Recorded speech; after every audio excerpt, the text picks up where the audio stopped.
Jesus went around the villages, teaching, curing sicknesses, casting out many demons. And then he went off into the hills to pray by himself. And when the disciples found him there, he said, "We go somewhere else, because that's what I came for, to go around and teach." You're with Mission Alive. This is Roger from MSC Mission Office. So our gospel gives us a pattern of mission and how to go about it. And the church has been following this and doing the same sorts of things in many places around the world, many different methods. Our history is full of it. Some particular incidents in the Goilala Mountains in Papua New Guinea, one of the priests began a campaign of evangelization with a large number of people who were already baptized, singing. They had cow horns which they were blasting around the valley, and it was a big campaign.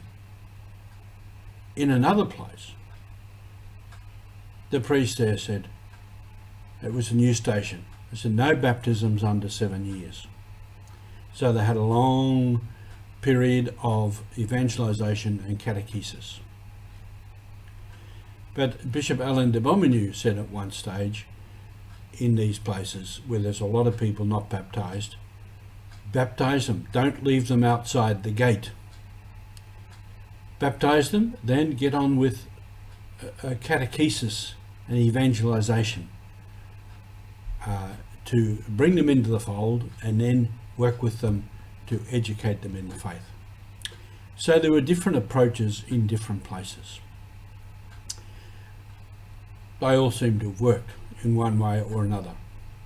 And the place where there was a 7-year catechumenate, after the first group were baptized, then it came the time for the second group to be baptized. The priests there asked those who had already been baptized in the villages about the next lot, the next group. And some people would go through the list and say, yes, yes, yes, no, this one, don't baptize this one.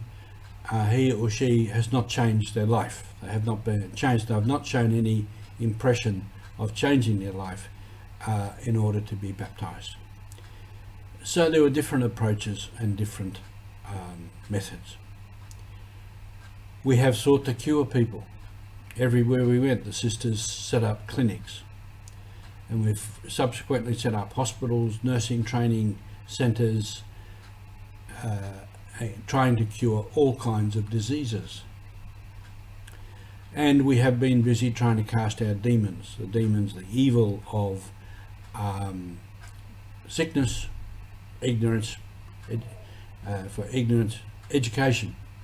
We began a whole education system. And in that, teacher training colleges. And so it's still going on.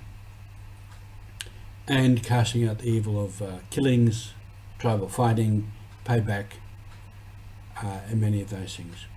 And of course, many of those things the government was also doing through the patrol officers and the government system in the early days, and then with the national government, it's still continuing today. Part of that is what Jesus did: cure sickness, cast out demons, but also it's bringing the people into the world as it is today, and equipping them to take their place in the world. So the mission continues.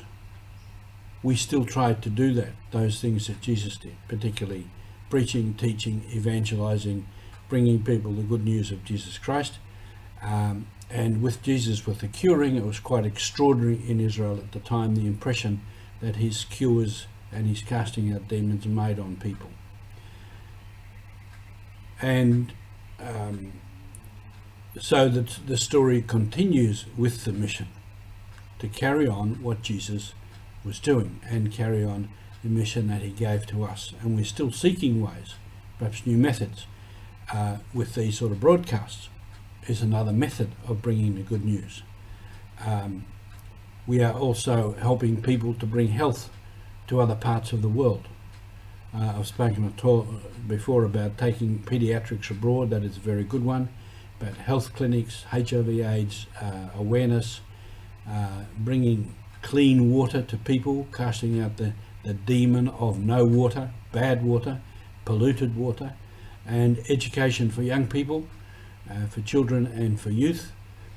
And so the story goes on with us that many things we are doing that Jesus did. And so the mission continues. The mission is alive. So thank you for being part of the mission with us.